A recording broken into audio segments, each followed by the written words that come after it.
Okay, there's been lots of talk lately amongst the training community, and I figured I'd step in on this conversation about if a trainer needs to actually see a problem with the dog in order to quote unquote fix a problem with the dog. So let me start by saying I don't agree. You don't have to see a problem with the dog. I don't have to see two dogs in a household fight if the owner tells me that they've gotten in fights. I'm I can ask a lot of questions. I can observe them doing a lot of other things. I can see usually 9 times out of 10, the client will bring me the dog that they say is the problem dog.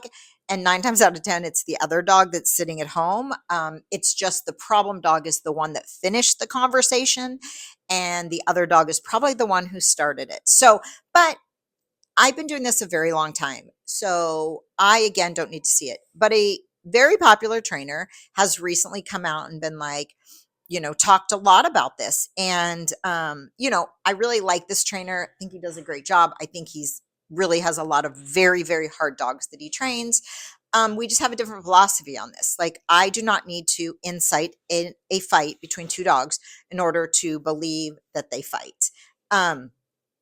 Or in order to fix any problem. But also, what I'm going to say is 9 times out of 10, I don't believe it's a dog's problem. I believe it's a dog's understanding of what to do in different situations. And some dogs have just a higher propensity to just go after another dog for whatever the reason, whatever the problem is.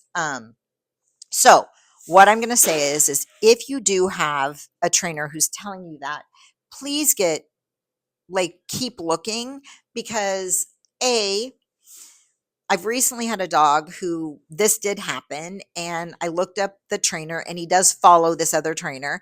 But younger trainers take what those of us who are seasoned, they take it like it's gospel, and they take it as 100%, and it's not 100%. We don't always need to see a problem in order to fix a problem.